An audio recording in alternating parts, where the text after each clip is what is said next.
하나님의 은혜와 평안이 여러분 심령과 가정 가운데 늘 함께 하시기를 기원합니다.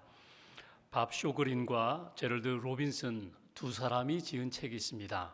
두 권의 책을 지었습니다. 한 권은 강아지 성도 고양이 신자라는 책이고 또 한 권은 강아지 성도 고양이 신자의 기도라는 책입니다.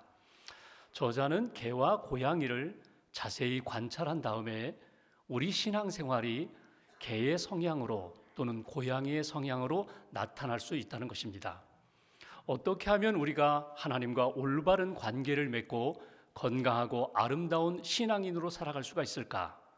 어떻게 하면 우리가 하나님 앞에 기도하고 기도의 응답을 받으며 살 수 있을까? 두 권의 책을 통하여 우리에게 신앙과 기도 생활에 유익함을 주는 그런 책입니다. 여러분, 개의 성향은 어떻습니까? 개는 주인을 만나면 꼬리를 흔듭니다. 반갑게 달려옵니다. 안기고자 합니다. 그런데 고양이는 어떻습니까? 고양이는 꼬리를 흔들지 않습니다. 주인에게 꼬리를 흔들지 않습니다. 달려오지도 않습니다. 살며시 주인에게 다가와서 주인의 다리에 얼굴을 이렇게 비비는 것, 이것이 고양이의 성향입니다. 밖에 나가고 싶을 때 개는 어떻게 합니까? 안에서 이리 뛰고 저리 뛰면서 짖습니다. 빨리 문을 열어달라고 그렇게 아우성거립니다. 주인이 문을 열어주면 즉시 문 밖으로 나갑니다. 마당에서 뛰어놉니다. 이것이 개의 성향입니다. 고양이는 어떻습니까? 나가고 싶으면 창가에 가만히 서 있습니다. 주인이 알아차리고 문을 열어주면 즉시 나가지 않습니다. 내가 언제 나가고 싶었냐는 듯 시치미를 뗍니다. 그리고 안과 밖을 이렇게 두루 살피다가 조용히 밖으로 나갑니다. 이것이 고양이의 성향입니다. 그 책에 보면 개의 신학을 가진 성도는 이렇게 말합니다. 당신은 저를 길러주시고 먹여주시고 재워주시고 사랑해주시니 당신은 하나님이신 것이 틀림없습니다. 당신은 나의 하나님이십니다. 이렇게 고백을 합니다. 반면에 고양이 신학을 가진 그런 신자는 이렇게 말합니다. 당신은 나를 길러주시고 먹여주시고 재워주시고 사랑해주시니 나야말로 하나님인가 봐요. 내가 하나님인가 봐요. 이렇게 생각한다는 것입니다. 개는 주인을 섬기고 살아가지만 고양이는 주인을 하인처럼 거느리고 살아간다는 것입니다. 강아지, 고양이 기도 생활, 신자의 기도 생활도 다르게 나타납니다. 강아지 성도는 언제나 기도할 때에 하나님 중심으로 기도합니다. 하나님 뜻을 찾아 기도합니다. 언제나 하나님의 뜻이 무엇인지를 늘 살피고 그 뜻에 순종하면서 살아갑니다. 반면에 고양이 신자는 자기중심적으로 기도합니다. 그리고 하나님을 끊임없이 조종하면서 내 필요를 채워달라고, 내 필요를 채워주지 않으면 기도하지 않습니다. 기도를 중단하고 내 필요 채워줄 때까지 그렇게 자기 마음껏 돌아다니는 것, 이것이 고양이 성향의 기도 생활이라는 것입니다. 왜 신자들이 기도함에도 불구하고 응답을 받지 못할까? 분명히 믿음이 있어요. 하나님을 믿어요. 기도도 해요. 그럼에도 불구하고 왜 기도에 응답을 받지 못할까? 그 책에서 원인을 세 가지로 제시합니다. 첫째, 믿음이 있고 기도를 한다고 하지만 기도 생활이 너무 적다는 것입니다. 기도가 적기 때문에 꾸준히 기도하지 않고 잠깐 기도하고 끝낸 다음에 왜 내게 응답하지 않는가? 그것이 바로 기도에 응답을 받지 못하는 삶이다. 두 번째, 잘못된 동기를 가지고 기도한다는 것입니다. 나중심적으로 욕망에 사로잡혀서 하나님 앞에 떼쓰듯이 기도합니다. 그리고 응답이 없다고 하나님 앞에 투덜댄다는 것입니다. 세 번째, 하나님께서 무엇을 원하시는지 관심이 없습니다. 하나님이 내게 응답을 주시고 계십니다. 응답하셨습니다. 내 마음에 맞지 않는다고 이것은 응답이 아니라고 그렇게 제껴놓고 오직 나중심적으로 내 욕망에만 사로잡혀서 그렇게 신앙생활하고 기도생활할 때에 응답받지 못한 기도생활이 된다는 것입니다. 여러분은 어떻습니까? 여러분은 강아지 성도입니까? 고양이 신자입니까? 여러분은 기도의 중심이 하나님입니까? 아니면 여러분 자신입니까? 오늘 우리는 사도행전 1장에서 마가의 다락방에 모여 120명이 열심히 하나님 앞에 성령을 사모하며 기다리는 모습을 보게 됩니다. 그리고 그들이 하나님 앞에 이렇게 기도에 힘쓴 다음에 그들은 어떤 체험을 했을까? 그들은 기도한 이후에 자기들의 문제에 대한 답을 얻습니다. 해야 할 일들을 발견하게 됩니다. 그리고 하나님의 마음이 무엇인지를 그들은 깨닫게 되었다는 것입니다. 여기에서 우리는 어떻게 기도해야 될까? 무엇을 기도해야 될까? 오늘 사도행전 1장에 나오는 마가의 다락방에서 열심히 기도했던 사람들, 그들의 기도의 모습을 통하여 우리에게 주시는 하나님의 메시지 찾고 다시금 발견하고자 합니다. 먼저 15절 말씀을 보겠습니다. 제가 봉독합니다. 모인 무리의 수가 약 120명이나 되더라. 그때에 베드로가 그 형제들 가운데 일어서서 이르되 기도했습니다. 그리고 하나님 앞에서 은혜 받은 대로 성령의 감동을 따라 이제 베드로가 일어서서 함께 기도했던 120명을 향하여 외치는 이야기입니다. 16절 한 절 같이 봉독합니다. 형제들아, 성령이 다윗의 입을 통하여 예수 잡는 자들의 길잡이가 된 유다를 가리켜 미리 말씀하신 성경이 응하였으니 마땅하도다. 아멘. 베드로가 하나님 앞에 기도하며 하나님이 주시는 응답을 받았다는 것입니다. 그 하나님이 주시는 응답이 무엇으로 왔는가? 말씀으로 왔다는 것입니다. 우리가 기도했는데, 내가 기도했는데 하나님이 나에게 응답을 주셨다. 말씀을 주셨다. 그 말씀은 시편의 말씀을 나는 응답으로 받았다는 것입니다.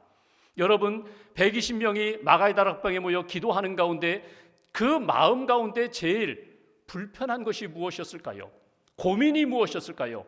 그것은 가룟 유다의 죽음입니다. 가룟 유다가 예수님을 왜 배반했을까? 왜 30냥 받고 예수님을 팔았을까? 왜 유다는 회개하지 않았을까? 유다는 왜 그렇게 스스로 목숨을 던져 죽었을까? 이것이 지금 예수님 승천하신 이후에 마가의 다락방에서 기도하는 120명의 성도들이 가지고 있는 마음속에 있는 고민이었습니다.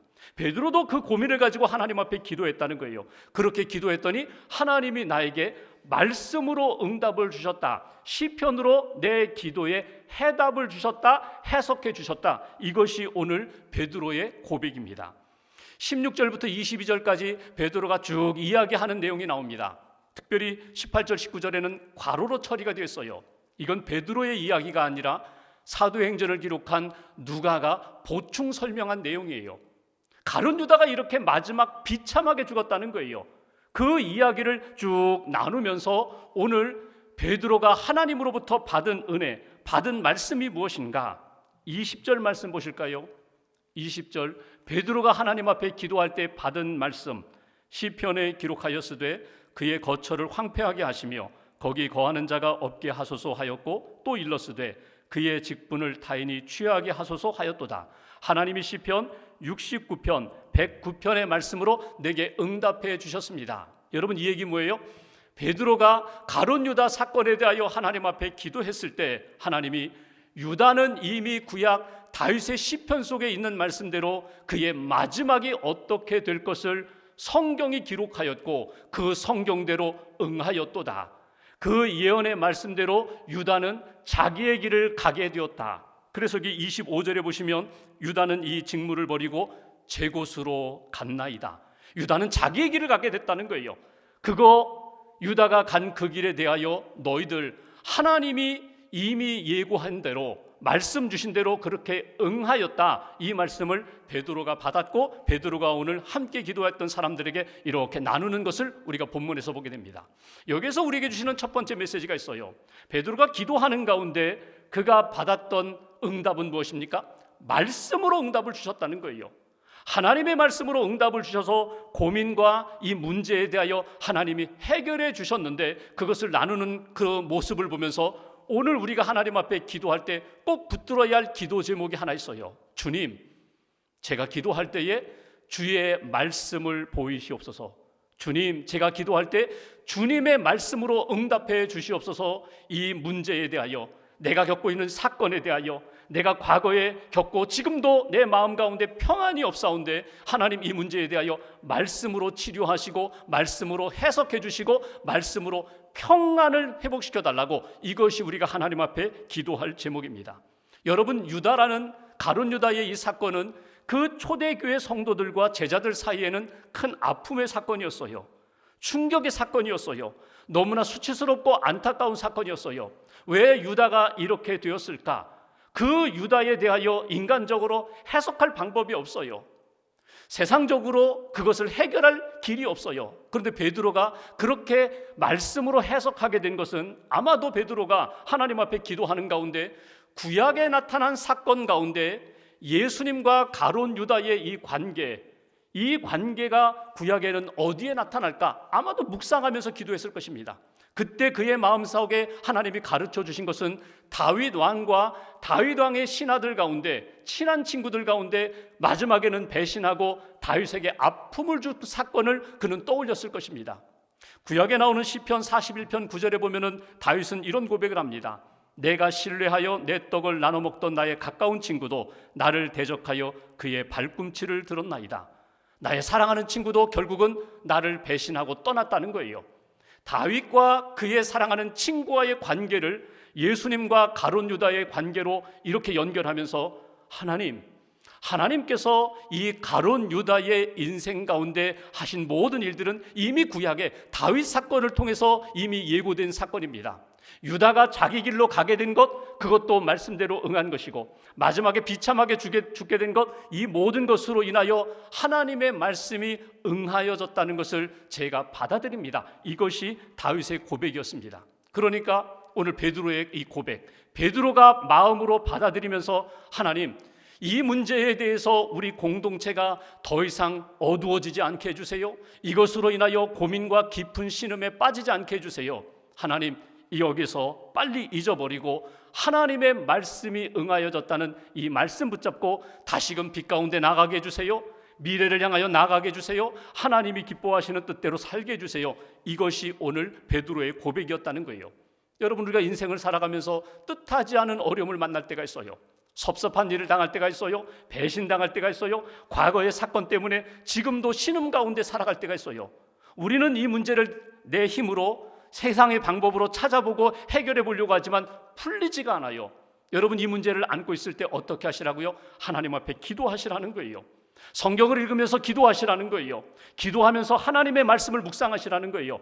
성령님이 나에게 분명히 가르쳐 주시는 사건이 또는 사람이 또는 말씀이 분명히 있을 것입니다. 그 말씀 붙잡고 성령님이 주시는 그 말씀으로 다시 한번 치유받고 해답을 얻는 그런 신앙생활 이어가는 저와 여러분들 되시기를 주님의 이름으로 기원합니다.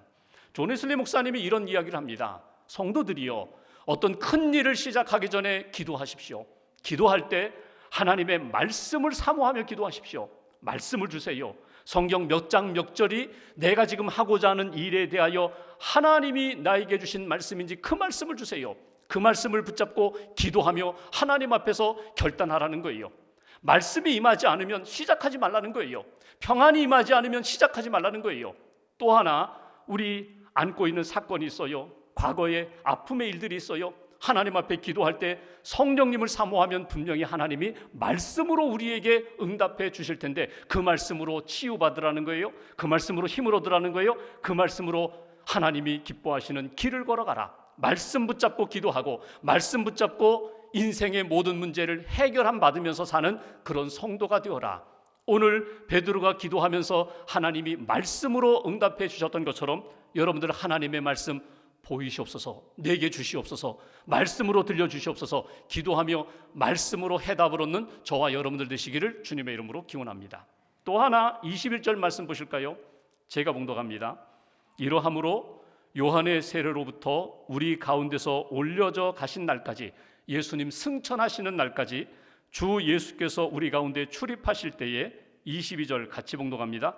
항상 우리와 함께 다니던 사람 중에 하나를 세워 우리와 더불어 예수께서 부활하심을 증언할 사람이 되게 하여야 하리라 하거늘. 아멘. 지금 베드로가 응답을 받았어요. 말씀으로 응답해 주셔서 이제는 가룟 유다 잊어버려. 말씀대로 응하였어. 이제는 더 이상 생각하지 마. 대신 유다의 자리에 한 사람을 세워라. 이것이 오늘 베드로가 하나님으로부터 받은 응답이에요. 자꾸 생각하지 말고 여러분 그렇잖아요. 꼭 12명이어야 되는가? 11명이 가면 되지. 11명이 사도로서 섬기면 되지. 근데 12명이라는 것이 구약의 12지파도 상징하고 12보좌도 상징하거든요. 12를 채워서 사역하게 하시는 것이 이게 하나님의 뜻이거든요. 그렇다면 이제는 유다는 잊어버리고 한 사람을 세워서 오히려 하나님이 기뻐하시는 미래를 향하여 사명을 감당하는 공동체가 되어야 돼. 이것이 베드로에게 주신 하나님의 마음이에요. 그런데 여기 22절에 보면은 사도를 선택할 때에 기준이 있어요. 자격 기준, 하나님이 주신 조건 두 가지를 이야기합니다. 첫째, 예수 그리스도와 함께 했던 사람, 예수님을 만나고 말씀을 듣고 예수님의 기적을 경험했던 그런 사람, 미래적으로 이야기해 볼까요? 앞으로 우리와 함께 사역할 사람, 그 사람들 중에 우리가 선정해야 된다. 또 하나 기준이 있어요. 그것은 하나님 예수 그리스도의 복음, 십자가와 부활의 복음을 증거할 사람, 예수 그리스도의 은혜를 받은 사람, 체험한 사람, 그리고 복음을 증거할 사람, 이 사람을 뽑아야 됩니다. 여기 선정 기준, 자격 기준을 이야기하는데 여러분 한번 보십시오. 11명의 제자, 동일한 사명을 가지고 있어요. 체험했어요. 이제는 증거해야 돼요. 120명 기도했어요.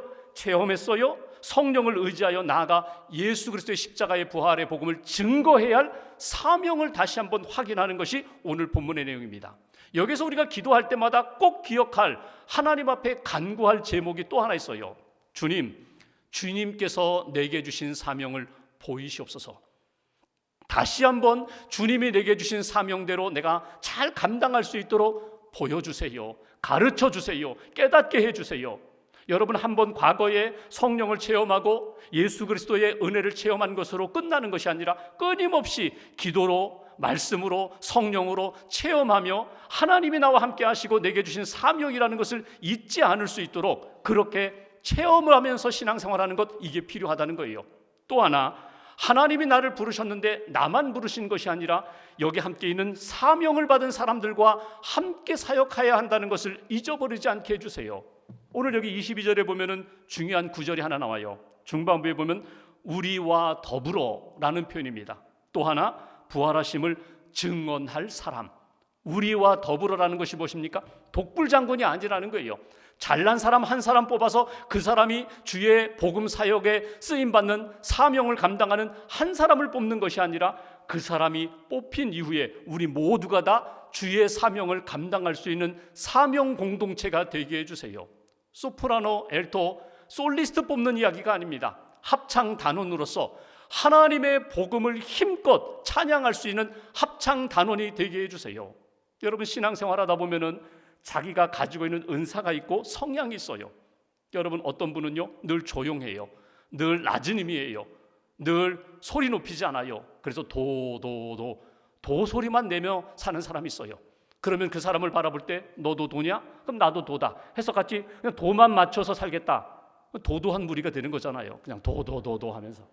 여러분 낮은 사람이에요. 연약한 사람이에요. 내가 붙들어주고 싶어요. 일으켜주고 싶어요. 함께 아름다운 복음의 소리를 내고 싶어요. 그러면 내가 조금 더 힘을 써서 내가 미를 내면 돼요. 솔을 내면 돼요. 그러면 도, 미, 솔 그렇게 연합하여 화음을 만드는 거예요. 어떤 사람은 팍팍해요. 거칠어요. 그래서 파소리밖에 내지 않아요. 그러면 내가 그 사람을 섬기기 위하여 내가 도의 자리로 내려가는 거예요. 때로는 내가 좀 힘을 써서 라의 자리로 올라가는 거예요. 그리고 함께 도파라 화음을 만드는 거예요. 하나님이 우리에게 부르신 사명을 따라 내가 오늘도 나는 부족하지만 연합하여 하나님이 기뻐하시는 복음의 화음을 만들겠습니다. 조화를 이루겠습니다. 함께 더불어 하나님이 기뻐하시는 사역을 내가 감당하겠습니다. 이것이 오늘 기도하면서 우리가 깨달아야 할 부분이라는 거예요. 나를 통하여 이루시는 하나님의 역사가 있습니다.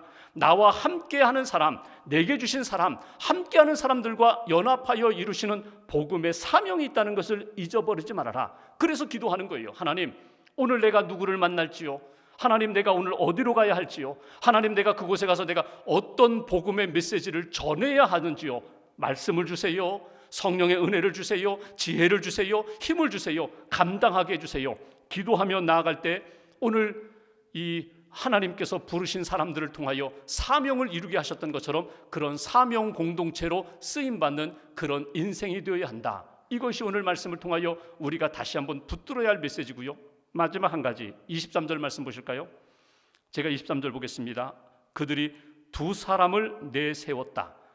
120명이 베드로의 이야기를 듣고 맞아요, 이제는 가룟 유다 더 이상 연연하지 말고 이제는 믿음의 사람, 사도 한 사람을 세우면 좋겠어요. 그래서 23절 끝부분에 보시면 요셉과 마띠아라는 자격 기준을 갖춘 사람 두 사람을 세우게 됩니다. 후보로 세우게 됩니다. 26절 보실까요? 그 두 사람 가운데 제비 뽑아 마띠아를 얻었다고 그렇게 얘기합니다. 여러분, 제비 뽑는다는 게 뭐예요? 구약에 보면은 이스라엘 백성들이 가나안 땅에 들어가서 땅을 분배할 때 제비를 뽑았습니다. 제사장 직분을 감당하고 이렇게 배치할 때에 제비를 뽑아서 이렇게 배치를 했어요. 제비 뽑는다는 게 뭐예요? 내 생각과 내 뜻이 아니라 최선을 다하여 하나님이 준비하시는 대로 하나님 앞에 최선을 다하여 준비하고 하나님 앞에 자격 기준을 갖춘 다음에 하나님께 맡깁니다. 하나님, 두 사람 가운데 누가 뽑히든지 이것은 하나님의 권한입니다. 하나님께서 뜻 가운데 하나님의 주권 가운데 이루어 주옵소서. 하나님 앞에 맡기는 거예요. 그리고 하나님이 누구를 뽑으시든지 하나님 마음에 합한 사람입니다. 박수치면서 격려하면서 그 일을 잘할 수 있도록 그렇게 기도해 주는 것, 이것이 제비 뽑는 것이거든요. 두 사람 가운데 마띠아가 뽑혔어요. 그리고 그가 11명의 사도와 함께 12명의 사도 공동체가 되어 사명을 감당하는 일이 이루어지게 되었다. 그런데 오늘 본문 가운데 24절 말씀 보십시오. 24절 함께 봉독하겠습니다. 그들이 기도하여 이르되 뭇 사람의 마음을 아시는 주여, 이 두 사람 중에 누가 주님께 택하신 바 되어, 제가 25절 앞부분 보겠습니다. 봉사와 및 사도의 직무를 대신할 자인지를 보이시옵소서. 주여, 누가 하나님 마음에 합한 사람인지, 누가 뽑힐 사람인지 보여주세요. 보이시옵소서. 기도하면서, 그들 모두가 다 기도하면서 이 모든 일들을 진행해 나갔다는 거예요. 후보로 오른 두 사람만이 아니라 모든 사람들이 제비 뽑는 과정 가운데 처음부터 마지막까지 기도하며 이 모든 일들을 진행하였다. 그런데 그들이 기도할 때 하나님을 무엇으로 호칭합니까? 24절 다시 한번 보십시오. 이렇게 표현합니다. 뭇 사람의 마음을 아시는 주여. 모든 사람의 마음을 아시는 주여. 내 마음, 특정한 한 사람의 마음만이 아니라 모든 사람들의, 그 기도하는 사람들의 마음을 아시는 주여, 주 뜻대로 행하시옵소서. 주 뜻대로 주 마음을 우리가 보게 해 주옵소서. 조금 더 깊이 들어갈까요? 하나님은 어떤 분이시라고요? 우리 마음을 아시는 하나님, 창조주 하나님, 나보다 나를 더 잘하시는 하나님. 그 하나님에 대한 믿음의 고백이 있다면 한 걸음 더 나아가 이런 고백을 해야 돼요. 하나님이 어떻게 진행하시든지 하나님의 뜻, 하나님의 마음을 가르쳐 주세요. 알게 해 주세요. 내가 지금 만난 이 사건 속에서, 이 선택의 기로에서 하나님의 마음이 무엇인지 보여주시옵소서. 이것이 오늘 우리가 기도할 세 번째 기도 제목입니다. 주의 마음을 보이시옵소서. 내 삶 가운데 주의 뜻, 주의 마음을 알게 해달라는 것이, 이것이 오늘 그들 모두의 기도 제목이었다는 것입니다. 여러분, 한번 마띠아하고 요셉을 한번 생각해 보십시오. 마띠아는 좋아했을지 몰라요. 무겁고 힘든 길이지만 내가 사도로 뽑혔으니, 제비 뽑아 뽑혔으니 하나님의 뜻입니다. 헌신하며 충성하겠습니다. 요셉은 어떤 생각을 했을까요? 요셉, 나는 뽑히지 않았으니 나는 하나님의 버림받은 종인가? 아니에요. 그렇지 않아요. 요셉도 신실한 주의 종이기 때문에 사도로 뽑히지 않았지만 나도 주님의 마음에 합한 사람인데 내가 평신도로도 하나님을 얼마든지 섬기겠습니다. 이것이 오늘 성숙한 믿음의 사람이거든요. 우리가 사건을 겪으면서, 여러 가지 일들을 겪으면서 때로는 하나님 마음에 합한 것인가, 때로는 내가 질문을 던질 때가 있어요. 이 일이 하나님의 역사인가? 그러면서 하나님 마음은 어디에 있는가? 계속해서 질문을 던지고 나는 하나님의 사랑 가운데 있다. 하나님의 마음이 내 마음 안에 있다. 여러분, 이것을 깨닫는 것은 너무나 귀한 것이거든요. 캠벨 몰간이라는 영국의 목사님이 책을 한 권 쓰셨는데, 이미 모든 것을 알고 계시는 주님이 너에게 말씀하신다. 긴 제목의 책입니다. 우리말로 번역이 됐어요. 여기에 보면은 예수님의 선택에 대하여 그는 이런 묵상을 합니다. 예수님이 12제자 선택하실 때 기도하고 선택하셨어요. 12명의 제자 가운데 특별히 3명의 제자, 베드로, 야고보, 요한 3명의 제자를 특별히 편애하신 것 같아요. 3명의 제자만 따로 부르셔서 야이로의 딸 그 살리는 기적의 현장에, 또 변화산에 또 겟세마네 동산에 데리고 가셔서 기도해라, 이런 기적을 보아라, 이런 변화의 놀라운 체험을 하라. 그러면 이 세 명의 제자는 특별한 제자인가? 다른 제자보다도 뛰어나기 때문에 예수님이 세 명을 특별히 선택하신 것인가? 몰간 목사님의 묵상은 이렇습니다. 아니다. 세 명의 제자가 특별하기 때문에 그들을 선택한 것이 아니라 그들은 예수님의 돌보심이 필요하기 때문에, 오히려 연약하기 때문에 예수님이 선택한 거야. 베드로 보실까요? 다혈질입니다. 성격이 급해요. 근데 실수도 많이 했어요. 야고보, 요한 자기 마음에 들지 않는다고 해서 그 지역에 예수님 저 천둥 번개로다가 그냥 불을 내려서 다 좀 심판해 보시죠. 이런 사람들이거든요. 엄마를 동원해서 오른쪽 왼쪽에 앉고 싶었다는 그런 제자들이 야고보, 요한이거든요. 특별히 예수님의 돌봄이 필요하기 때문에 세 명의 제자를 데리고 기도의 자리에, 기적의 자리에, 하나님의 영적인 체험을 하는 자리에 데리고 가지 않으셨을까? 여러분, 그런 의미라면 여러분 내 삶에 내가 정말 소원하는 것이 이루어지지 않았다 하더라도 하나님의 마음만 제대로 볼 수 있다면, 느낄 수 있다면, 하나님의 마음만 알 수 있다면 괜찮습니다. 하나님이 나를 사랑하시고 하나님이 나에게 또 다른 기회를 주시고 또 다른 더 큰 역사를 이루신다면 저는 하나님의 마음 붙잡고 그 길을 걸어가겠습니다.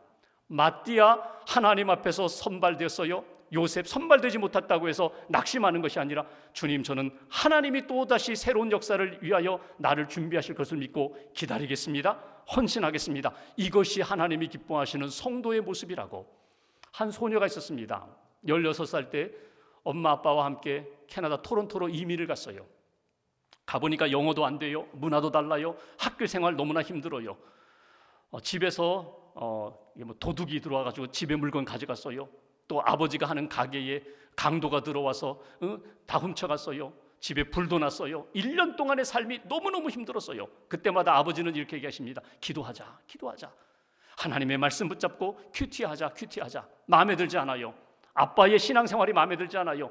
이렇게 고난 가운데인데 하나님이 우리를 사랑하신다고, 우리를 위하여 큰 일을 하신다고 마음에 들지 않아요. 교회에 갔지만 형식적으로 앉아있을 뿐입니다.